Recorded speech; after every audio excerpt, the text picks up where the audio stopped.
Welcome to E-Man's Movie Reviews. I'm E-Man, and I'm allergic to people who are allergic to gluten. Their bodies are just made up of some unknown protein that causes me to sneeze, and sometimes I break out into hives. This week, I'm going to be reviewing the movie The One, which was made in 2001 by Mr. James Wong. Now, Jet Li is really at the top of his game in this movie, and we've already established that he's a fantastic actor with a huge range. And so he definitely delivers once again. I like watching Jet Li movies because afterwards it makes me feel like I can do whatever I set my mind to, because if Jet Li can do it, then nothing is impossible.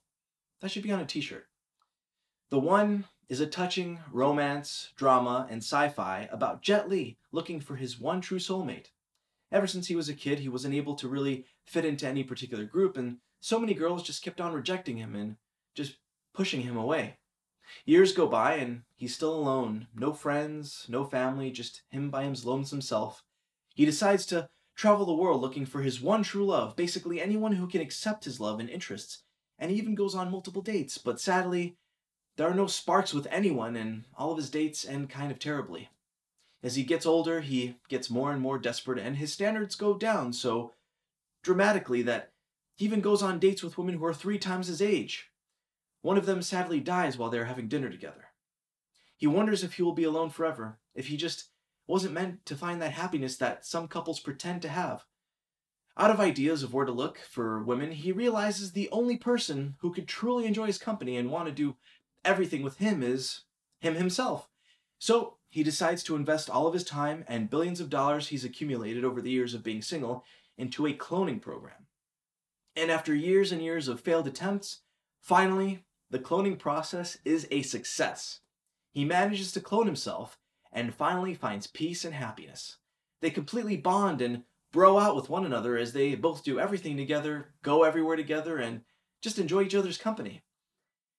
And then the movie gets a slightly bit strange as they end up falling in love with one another and legally get married to each other. And since no law states that you cannot not marry yourself, they become the first couple who do it. At the end of the movie, the original Jet Li clones a third Jet Li and then takes him out of the cloning capsule when he is just a baby in order to adopt the younger version of himself and experience parenthood. Yeah, I rate this movie a solid 6 out of 10. Now, at first, I was totally invested in Jet Li's character. I mean, it was super relatable. He was just a guy who was just trying to find love and girls would just break his heart over and over again.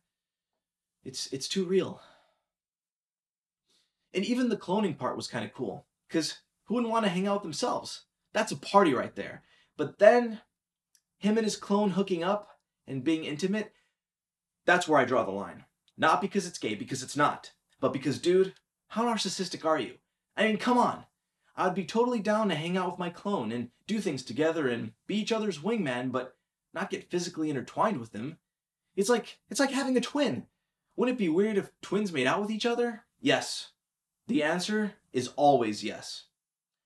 So the 6 is not because of Jet Li, because his acting is once again amazing. The 6 is for the story taking such a weird and just uncomfortable turn. So if you guys haven't seen this movie, then I just saved you 2 hours of your life. There you go. 2 more hours to watch something else or be on your phone or computer or spend time with your family if that's what tickles your fancy. And if you've already seen this movie, and if you know of any twins or you yourself are a twin, you can just keep this a secret. No one needs to know that you've watched this movie. I always just lie to people and tell them I haven't seen this movie whenever they ask me or bring it up, and it's worked out so far. I've learned from my mistakes. Back in the day, I used to tell people, hey, I saw this movie, and because of that, I was ridiculed and called all sorts of names and shoved into lockers for like a year by everyone in the school, including the teachers. And then slowly people just started to forget.